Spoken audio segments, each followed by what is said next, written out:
Hello प्यारे बच्चों, कैसे आप सब? बिल्कुल ठीक, मस्त, बिल्कुल बिंदास। तो चलिए बच्चों, हमने पिछली क्लास में पढ़ा था फर्टिलाइजेशन, निषेचन हमने पढ़ा दिया था। आज हम पढ़ेंगे निषेचन के बाद की जो प्रोसेस होती है उसको हम बोलते हैं इम्प्लांटेशन। क्या बोलते हैं? इम्प्लांटेशन, जिसको हम बोलते हैं अंतररोपण। अंतररोपण, ठीक है। अब ये जो इम्प्लांटेशन की प्रोसेस होती है ये कैसे होती है, ठीक है। तो पहले हम देखते हैं इम्प्लांटेशन, उसके बाद हम आगे की प्रोसेस पढ़ते हैं। बट उसको भी पढ़ने से पहले हम कुछ और चीजें देखेंगे, जिसमें हम देखते हैं कि जब मेल गैमेट और फीमेल गैमेट आपस में फ्यूज हो जाता था उसको हम बोलते थे निषेचन, फर्टिलाइजेशन बोलते थे, ठीक है बच्चों। तो जो फर्टिलाइजेशन होता है वो कैसा होता है, निषेचन होता कैसे है?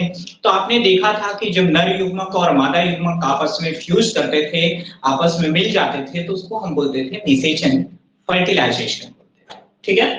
उसकी हमने क्रिया विधि भी बताई थी कि जो फर्टिलाइजेशन है वो कैसे होती है, फर्टिलाइजेशन के बाद की क्या प्रोसेस होती है, ये हमने पढ़ लिया था, ठीक है बेटा। इतने चीजें समझ में आई। अब यदि हम आगे की बात करते हैं, निषेचन के बाद की बात करते हैं, फर्टिलाइजेशन की बात करते हैं, तो जरा देखिए बेटा, हमने जब निषेचन पढ़ा था तो मान लीजिए यहाँ पर ये हमने देखा था, ये मान लीजिए स्पर्म था।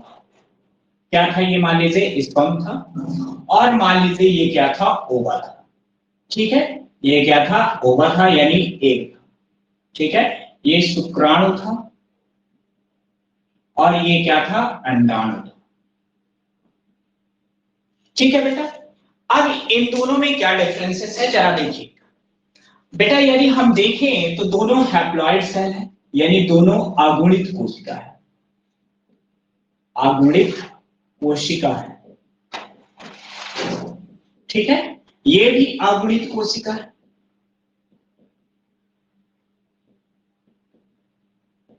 ये भी बेटा क्या है? अगुणित कोशिका है, हैप्लॉइड सेल है। अब यदि हम देखें कि एक सेल में टोटल, यदि ह्यूमन बीइंग्स में देखें तो टोटल कितने नंबर ऑफ क्रोमोसोम होते हैं? 46। तो 46 का आधा यहां पर कितना है? 23। यानी यहां पर जो है क्रोमोसोम, यहां पर कितने आए हैं? 46 का आधा कितना होगा? 23। 23 जो है क्रोमोसोम कहां से आए हैं? हमारे फादर से। 23 क्रोमोसोम जो होते हैं हमारे मदर से आए, ठीक है। जब दोनों आपस में मिले हैं यहां पर तो कितने बने? टोटल 46 क्रोमोसोम बने। ध्यान से समझना, ये क्यों मैं समझा रहा हूं, क्योंकि हम आगे पढ़ने वाले हैं सेक्स डिटरमिनेशन, लिंग निर्धारण। और जो लिंग निर्धारण की क्रिया होती है, सेक्स डिटरमिनेशन की क्रिया होती है जस्ट आफ्टर फर्टिलाइजेशन, यानी निषेचन के बाद ही निर्धारित हो जाता है कि जन्म लेने वाला जो बच्चा है, चाइल्ड है, वो मेल होगा या फीमेल होगा। वो यहीं पे डिसाइड होता है, उसका डिसीजन, उसका निर्णय यहां पर हो जाता है, ठीक है बच्चों। तो यहां पर यदि हम देखते हैं कि ये 23 क्रोमोसोम जो है कहां से आए? फादर से आए। 23 क्रोमोसोम कहां से आए? मदर से आए। अब जब ये दोनों आपस में फ्यूज हुए तो 46 क्रोमोसोम बन गए। तो आपको पता है कि 23 जो पेयर है, यानी जोड़े जो होते हैं, टोटल होते हैं, टोटल कितने हैं? 23 जोड़े। 23 जोड़े में से 22 जो जोड़े होते हैं वो क्या होते हैं? आटोसोम होते हैं।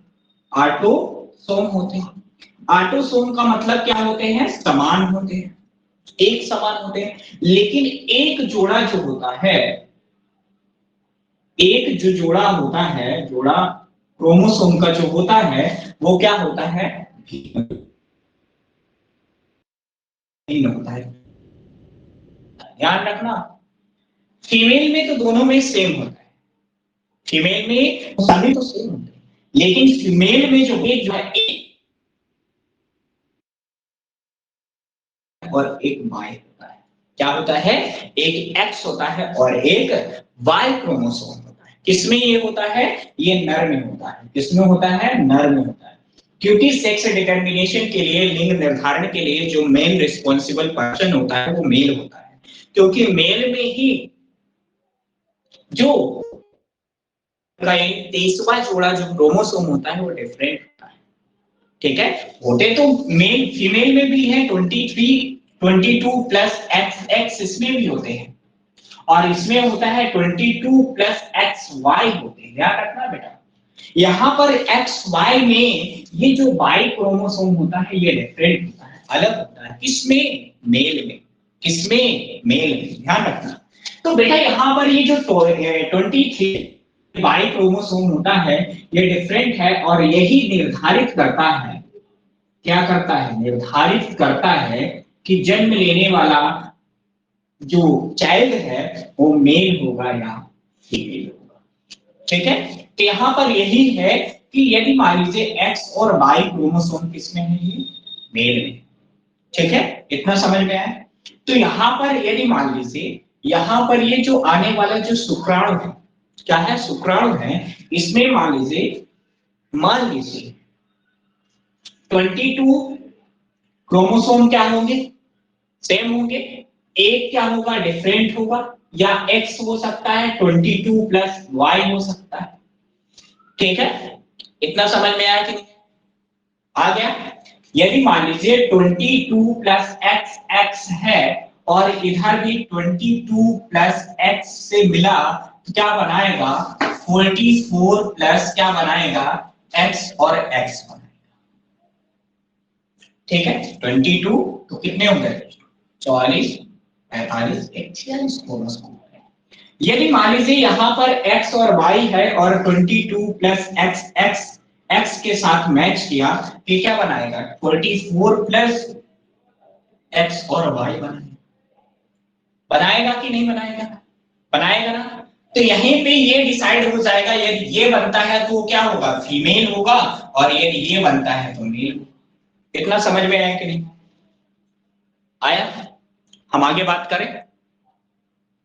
तो यही इसी के बेसिस पे क्या होता है बेटा? सेक्स डिटर्मिनेशन होता है, लिंग निर्धारण की क्रिया होती है। ठीक है बेटा, तो यहां पर यदि हम देखें तो ये एक कंसेप्ट होता है, मेल और फीमेल गैमेट के क्या होने पर, फ्यूजन होने के बाद जो प्रोसेस होती है जिसको हम बोलते हैं निषेचन के बाद के जो होते हैं उसको हम बोलते हैं इम्प्लांटेशन। इम्प्लांटेशन के पहले हम देखते हैं सेक्स डिटर्मिनेशन, जिसको हम बोलते हैं लिंग निर्धारण। चलिए हम बात करते हैं लिंग निर्धारण की। ठीक है, हम उसको थोड़ा सा अच्छे से देखेंगे, ग्राफिकल देखेंगे। ओके बच्चों, ध्यान से देखना।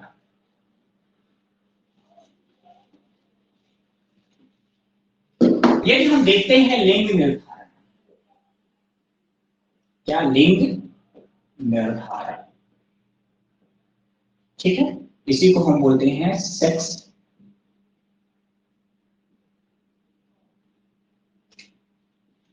डिटर्मिनेशन, लिंग निर्धारण।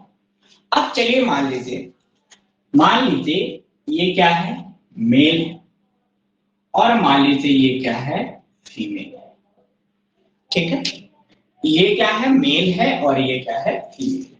ठीक है बेटा, यदि हम देखें तो मेल में होते हैं 22 प्लस एक्स वाई क्रोमोसोम होते हैं।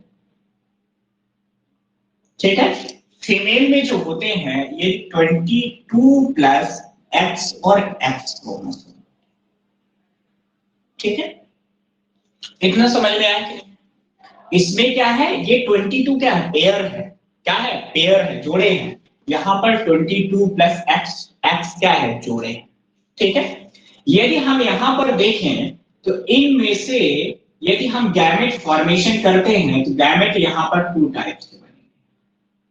यहां पर जो गैमेट है वो कितने टाइप के बनेंगे? 2 टाइप। एक बनेगा 22 प्लस एक्स, ठीक है, और एक बनेगा 22 प्लस वाई। ठीक है, इतना समझ में आया? ये हमने क्रोमोसोम देखा, ये पेयर है, ये क्या है? क्रोमोसोम। ठीक, यदि यदि हम यहां पर गैमेट फॉर्मेशन करें तो सेम होगा। यहां पर होगा 22 प्लस एक्स, ठीक है, और 22 प्लस वाई, सॉरी एक्स, क्योंकि यहां पर दोनों क्रोमोसोम क्या है, सिमिलर है, एक जैसे है। समझ में आ गया कि नहीं? अब हम क्या कराते हैं बेटा, यहाँ पे हम कराते हैं क्रॉसिंग ओवर, जिसको हम बोलते हैं क्या, क्रॉस कराना, यानी फर्टिलाइजेशन की क्रिया में क्रॉस। यदि मान लीजिए इसका हमने क्रॉस इसके साथ कराया तो क्या हो जाएगा, 22 क्या होगा, 44 प्लस एक्स, एक्स क्रोमोसोम बनेगा, ठीक है, क्या बनेगा, 24 हो जाएगा, 44 सॉरी 44 प्लस एक्स, और एक्स बनेगा, ठीक है। यदि मान लीजिए इसी का हमने फर्टिलाइजेशन इस वाले के साथ करा दिया, क्या बनेगा, 44 प्लस एक्स और एक्स बनेगा। मतलब यदि हम मान लीजिए मेल के एक्स क्रोमोसोम का क्रॉसिंग ओवर फीमेल के दोनों एक्स के साथ कराते हैं तो हमें मिलने वाली ये जो संतानें हैं, डॉटर हैं, ये दोनों जो होंगी, ये दोनों बनने वाली जो सेल होंगी, ये क्या होंगी, फीमेल, क्या होगी, फीमेल होगा, फीमेल, ठीक है, यानी क्या होगी, मादा, ठीक। और मान लीजिए हमने क्या कराया, हमने ये किया तो मेल बाई क्रोमोसोम फीमेल के दो साथ कराते हैं तो हमें 44 प्लस एक्स वाई मिलता है, और दूसरी बार फिर से हमें उसके दूसरे क्रोमोसोम से कराते हैं तो मिलता है 44 प्लस एक्स वाई मिलता है। यानी मेल के 22 क्रोमोसोम का जो क्रॉसिंग ओवर है फीमेल के दोनों एक्स से कराते हैं, यहां पर मिलने वाले जो है, यहां पर ये क्या होगा, मेल होगा, क्या होगा, मेल होगा, यानी नर होगा। मतलब बेटा यहां पर 25%, 25%, 25% और 25%, यानी यहां पर मिलने वाले जो पुत्र प्राप्ति की जो चांसेस है, यानी पुत्री, पुत्री यानी यानी डॉटर, डॉटर जो प्राप्त होने की जो चांसेस है वो 50% है, क्या है, यानी पुत्री होने के जो चांसेस हैं कितना है, 50%। सन जो प्राप्त होने यानी पुत्र प्राप्ति की जो चांसेस हैं वो 50% है। यानी यदि हम देखें इस क्रॉसिंग ओवर से ये हमें पता चलता है कि यदि देखा जाए तो क्रॉसिंग ओवर में यदि हम देखते हैं, क्रॉसिंग ओवर कराते हैं तो हमें 50% पुत्र प्राप्ति की चांसेस है और 50% पुत्री की प्राप्ति की चांसेस है, यानी 50-50 दोनों के होने के चांसेस हैं। समझ में आया कि नहीं है, ठीक है। और यही होता है सेक्स डिटर्मिनेशन, जिसको हम बोलते हैं लिंग निर्धारण, और ये प्रोसेस लगातार चलती रहती है, लगातार चलती रहती है, मतलब जब तक फर्टिलाइजेशन होगा उसके बाद ये प्रोसेस होती है, ठीक है।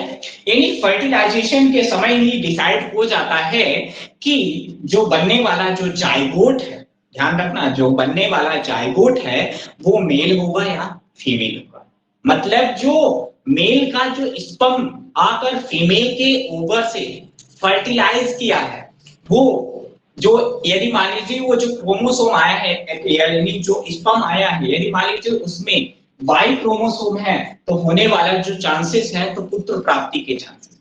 यदि आने वाला जो क्रोमोसोम है, सॉरी जो स्पर्म है उसमें यदि एक्स क्रोमोसोम है तो प्राप्त होने वाली जो संतान है उसमें जो होगा क्या प्राप्त होने की चांसेस है, पुत्री प्राप्ति की चांसेस है। इतना समझ में आया? तो ये पूरी प्रोसेस होती है सेक्स डिटर्मिनेशन की, जिसको हम बोलते हैं लिंग निर्धारण, ठीक है। इसको जल्दी से कर लेते हैं।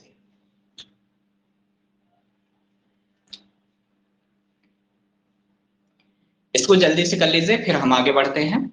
मेरी ऑडियो एंड वीडियो विजिबल है, क्लियर?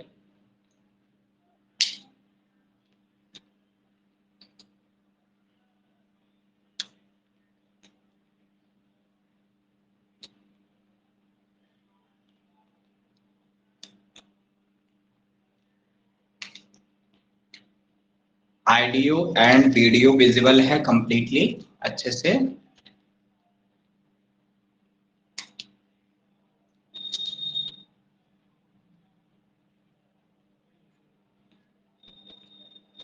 चलिए बच्चों, हम आगे बढ़ते हैं। आपने लिख लिया होगा सेक्स डिटर्मिनेशन को, हम आगे देखते हैं। ठीक है, अपनी सभा को, अपने कार्यक्रम को आगे की ओर हम बढ़ाते हैं।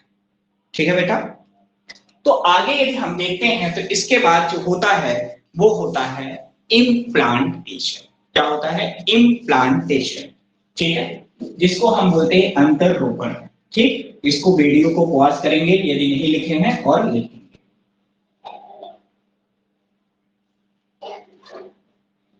चलिए हम इम्प्लांटेशन देखते हैं, जिसको हम बोलते हैं अंतरोपण। बहुत इंपॉर्टेंट प्रोसेस है, ध्यान रखना। यहां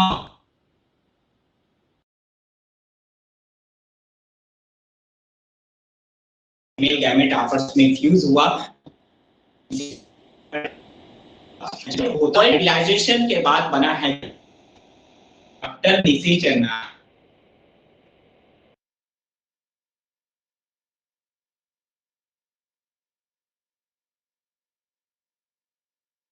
ऑफ डिप्लॉयड जाइगोट, यानी विगुणित होता है, डिप्लॉयड होता है। इतनी चीजें समझ में आई कि नहीं? आगे बढ़े, चलो देखते।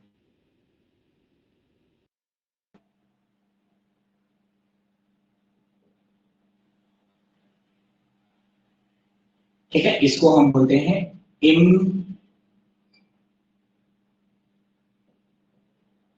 इम्प्लांटेशन। ठीक है, क्या बोलते हैं? इम्प्लांटेशन, अंतरोपण।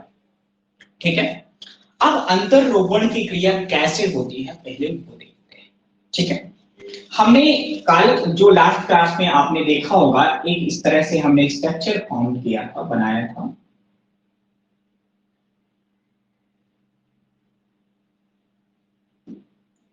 अब देखना बेटा, ध्यान से देखना।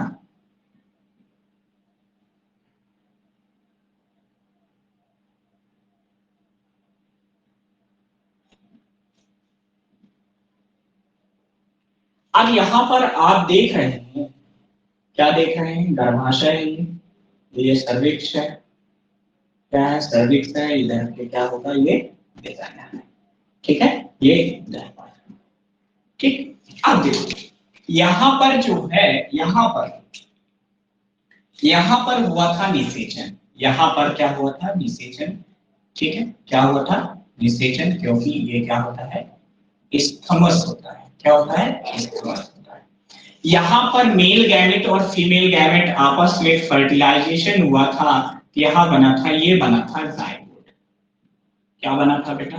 जाइगोट बना था। क्या बना था? जाइगोट बना था। ठीक है, क्या बना था? जाइगोट।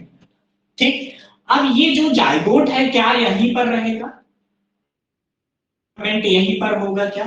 नहीं, ये जाइगोट जो बना है ये आकर ये गर्भाशय, यहाँ पर गर्भाशय में ये क्या होगा? इम्प्लांट होगा, यानी ये गर्भाशय की भित्ति से क्या होगा? जुड़ेगा, अटैच होगा। इतना समझ में आ गया? ठीक है, यहाँ पर ये जो आया है, कौन? ये जो जाइगोट बना है ये क्या होगा? गर्भाशय की भित्ति से क्या होगा? इम्प्लांट होगा, उससे इम्बेडेड होगा। इम्बेडेड मतलब अटैच होगा, उससे जुड़ेगा। ठीक है, और इस क्रिया को ही, यानी इस जाइगोट का एम्ब्रियो में बनकर इस गर्भाशय की भित्ति से जुड़ने की क्रिया को ही हम बोलते हैं इम्प्लांटेशन। यानी जाइगोट जो है ये गर्भाशय में आकर इसकी जो भित्ति है इससे क्या होता है? जुड़ जाता है, अटैच हो जाता है। इसको हम बोलते हैं इम्प्लांटेशन, अंतरोपण बोलते हैं। ठीक है बेटा, इतनी चीजें समझ में आ गई? ठीक, अब यदि हम देखते हैं कि जो जाइगोट है इसका डेवलपमेंट, जाइगोट से एम्ब्रियो का डेवलपमेंट कैसे होता है वो हमें देखना है। ठीक है, तो बेटा यदि हम देखें तो जो जाइगोट है ये सिंगल सेल है। क्या है? सिंगल सेल है, एक सेल है। ठीक है कि नहीं है? अब बट ये क्या होता है, 2n होता है, यानी ये द्विगुणित होता है। क्या है बेटा? द्वि क्या होता है? द्विगुणित होता है, यानी डिप्लॉयड होता है। क्या होता है? डिप्लॉयड होता है। क्या होता है ये? डिप्लॉयड होता है। ठीक है। अब ये जो डिप्लॉयड है, अच्छा ये बताइए कि हैप्लॉयड सेल में कौन सा डिवीजन होता है? मियोसिस होता है। तो ये डिप्लॉयड सेल है तो क्या होगा? माइटोसिस होगा। अर्धसूत्री नहीं, समसूत्री विभाजन होगा। ध्यान से समझना, जो अगुणित सेल होती है, अगुणित कोशिकाएं होती हैं, हैप्लॉयड सेल होती है, उसमें होता है अर्धसूत्री विभाजन। जो डिप्लॉयड सेल होती हैं, जो द्विगुणित कोशिकाएं होती हैं, उसमें होता है समसूत्री विभाजन। तो यहाँ पर ये बेटा क्या है? द्विगुणित कोशिकाएं है, तो यहाँ पर जो डिवीजन होगा, विभाजन होगा, वो क्या होगा? क्या होगा? क्या होगा? समसूत्री। क्या होगा बेटा? समसूत्री। ठीक है। तो अब इसके आगे हम देखेंगे जाइगोट से एम्ब्रियो का डेवलपमेंट।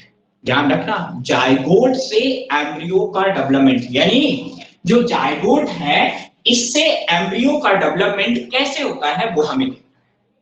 ठीक है, क्योंकि एम्ब्रियो जब बनेगा, भ्रूण बनेगा, तभी तो वो गर्भाशय में आकर अटैच होगा, तभी तो आकर वो क्या होगा? जुड़ेगा।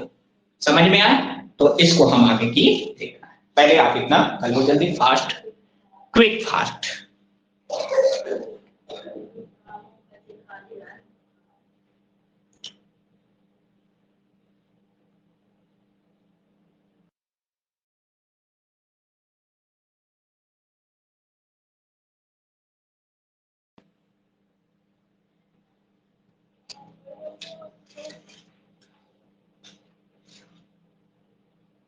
चलिए बच्चों,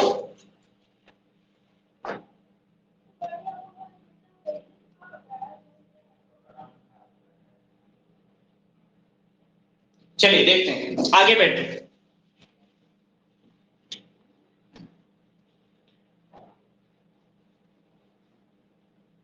जरा देखिएगा, यहां पर अंतररोपण देख रहे हैं। अंतररोपण में हम क्या देख रहे हैं? जाइगोट, जाइगोट से भ्रूण का विकास, यानी जाइगोट से जो है एम्ब्रियो का डेवलपमेंट कैसे होता है, यानी जाइगोट से एम्ब्रियो, एम्ब्रियो कैसे बनेगा, यानी जो जाइगोट है बेटा उससे एम्ब्रियो का डेवलपमेंट कैसे होगा, जरा वो देखते हैं। ठीक है बेटा, अब देखिए जरा जाइगोट से एम्ब्रियो का डेवलपमेंट कैसे होगा। देखिए, पहले यहां पर ये था क्या? एग था। क्या था ये? एक सेल थी। ये क्या थी? एक सेल। ठीक है, एक सेल्स को फर्टिलाइज जो किया वो कौन किया? एक सेल को जो है वो फर्टिलाइजेशन की क्रिया कौन किया?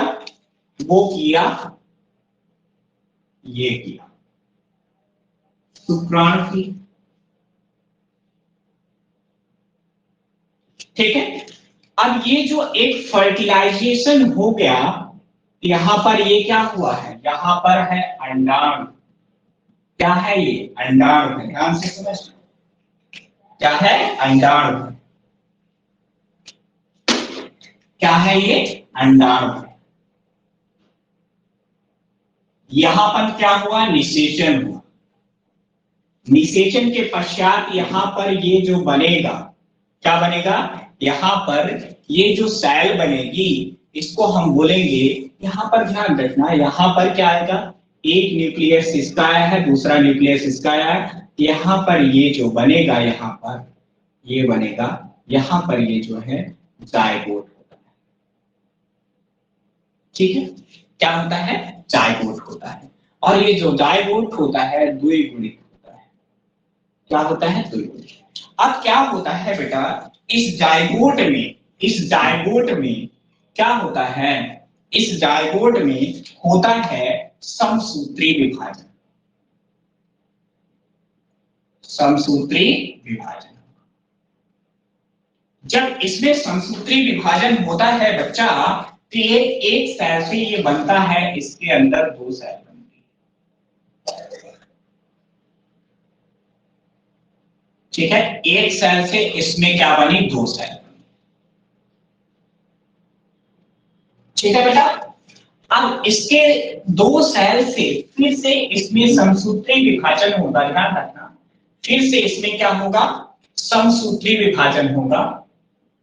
क्या होगा बेटा, समसूत्री विभाजन होगा। यहां पर दो सेल से बेटा बनेगी चार सेल। ध्यान से देखना, यहां पर फिर से यहां पर क्या होगा, दो से कितनी सेल बनेगी, चार सेल बनेगी। ठीक है, एक सेल ये थी, दूसरी सेल ये है, तीसरी सेल ये हुई, चौथी सेल ये। यहां पर ये चार सेल।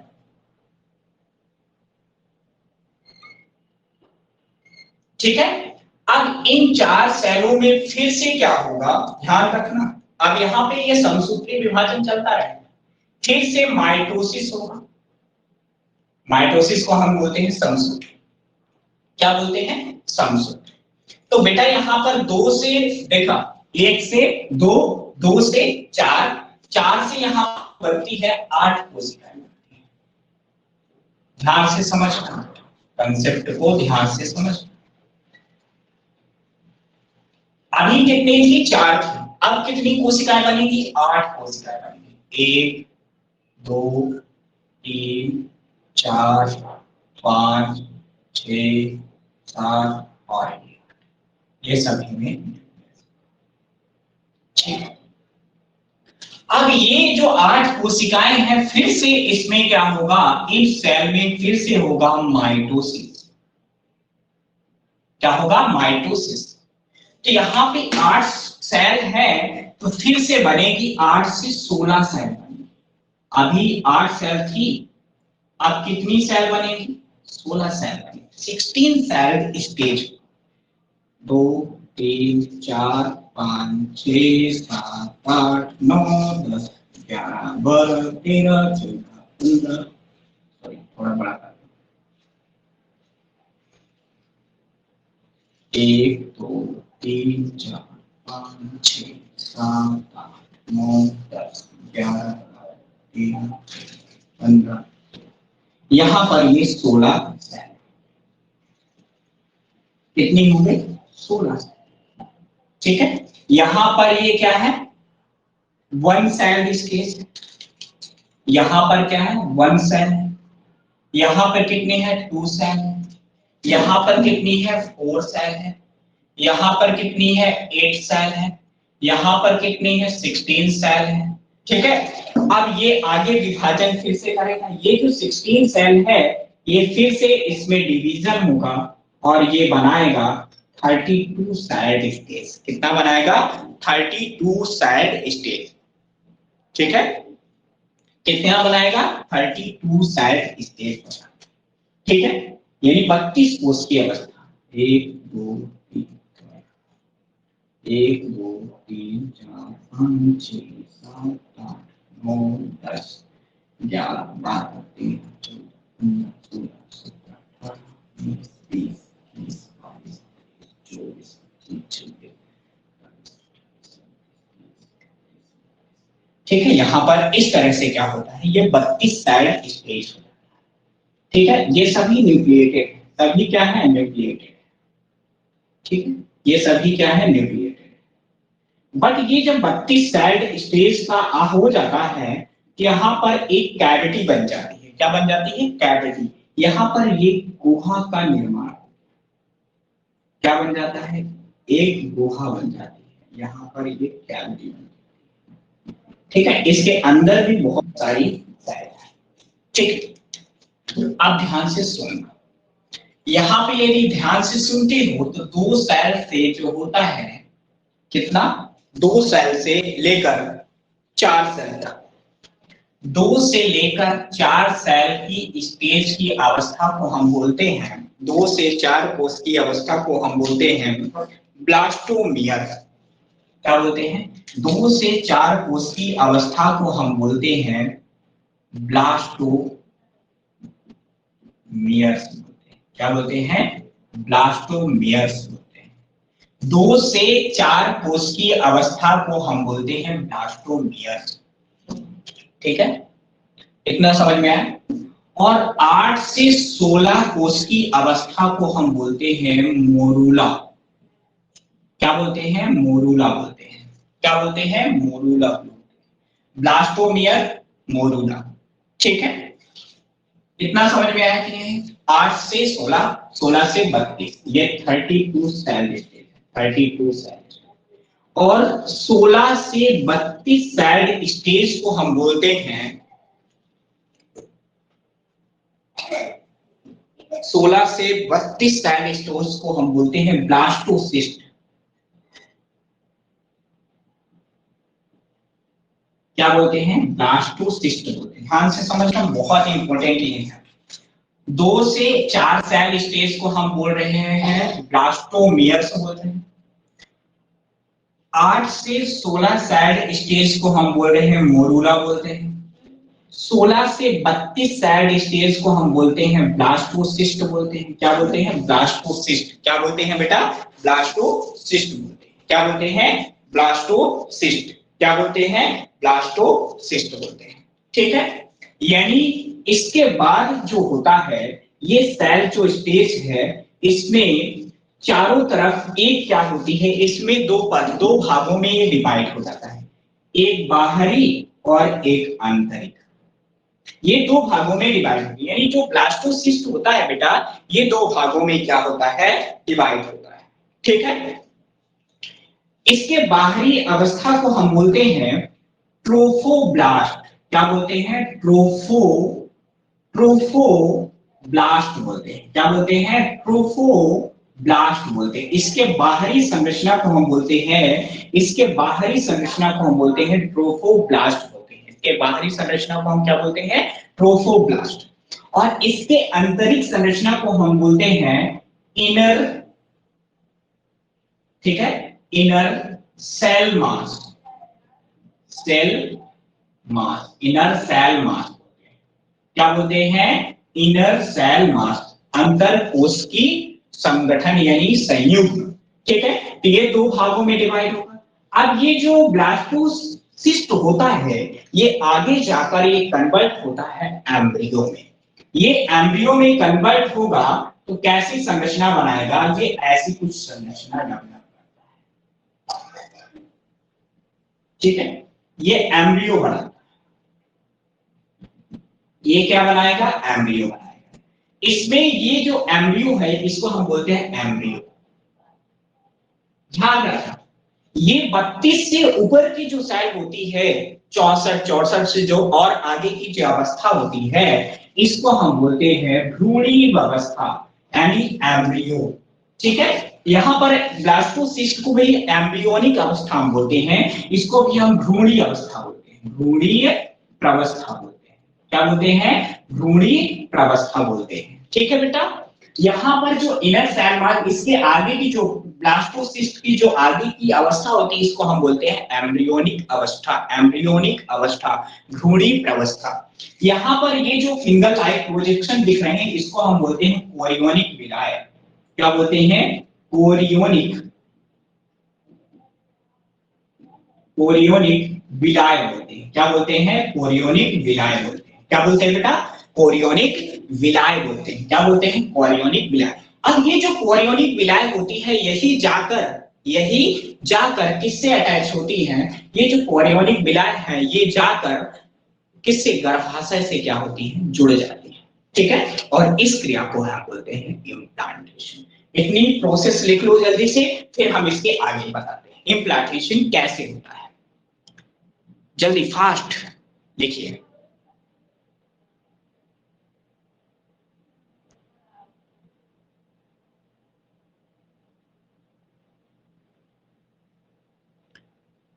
इतनी चीजें समझ में आई बच्चा?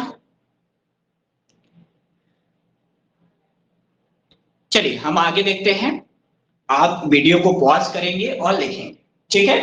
यदि हम देखें एम्ब्रियोनिक के बाद की अवस्था, तो हम थोड़ा इसको मिटा देते हैं और यहीं पे, ठीक है। देखिए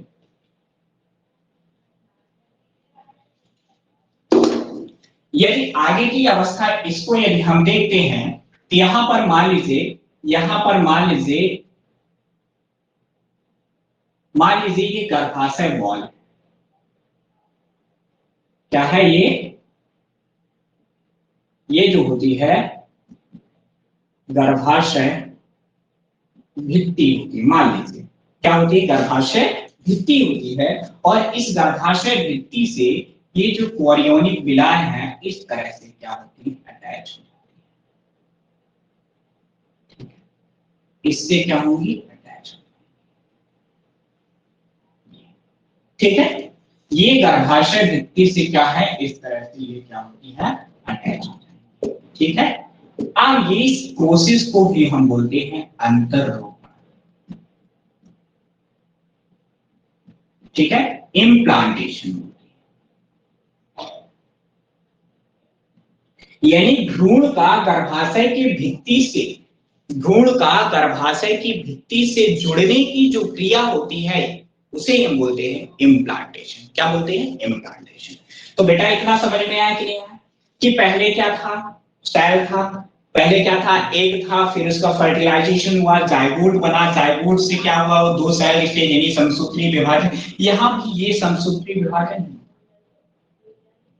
यहां भी समसूत्री विभाजन ही होगा, यहां भी आगे समसूत्री, यानी ये चलता है, समसूत्री विभाजन अब खत्म नहीं होगा। क्यों नहीं होगा, क्योंकि सभी सेल क्या है, डिप्लॉयड है, यानी द्विगुणित है, इसलिए ये प्रोसेस क्या है, आगे की ओर चलती रहेगी, कंटिन्यू रहेगी, ठीक है बच्चा। तो यहां पर इतना समझ में आया, अंतररोपण समझ में आया कि नहीं, आ गया। तो इसे ही हम बोलते हैं अंतररोपण, या इसी को हम बोलते हैं इम्प्लांटेशन, ठीक है। इतनी चीजें समझ में आ गई आपको। तो बच्चों ये था हमारा आज का टॉपिक, अंतररोपण, ठीक है। अब इसके बाद जो है हम देखेंगे एम्ब्रियो डेवलपमेंट, भ्रूण का विकास। अभी तो हमने देखा निषेचन, यानी निषेचन के बाद क्या होता है, इम्प्लांटेशन देखा। इसके बाद हम देखेंगे कि ये जो इम्प्लांट हुआ है, यानी ये जो एम्ब्रियो है गर्भाशय की भित्ति से जो इम्प्लांट हुआ है, अब इसका आगे की ओर डेवलपमेंट, इसका विकास कैसे होता है, यानी जो ये प्रोसेस हो रही है इसका आगे की ओर डेवलपमेंट कैसे हो रहा है, यानी भ्रूण जो है वो माँ की गर्भाशय में, माँ की यूट्रस में उसका डेवलपमेंट कैसे होता है। तो हमारा जो नेक्स्ट टॉपिक होगा एम्ब्रियो डेवलपमेंट, ठीक है। जब उसका विकास होगा, एम्ब्रियो डेवलपमेंट के बाद होता है फिर क्या, चाइल्ड बर्थ, पार्चुरेशन, ठीक है बच्चों। तो इसके बाद हम मिलते हैं बच्चों इसी एनर्जी के साथ, इसी जोश के साथ नेक्स्ट क्लास में। इसी तरह आप पढ़ते रहिए, हंसते रहिए, मुस्कुराते रहिए, और जय हिंद बच्चों।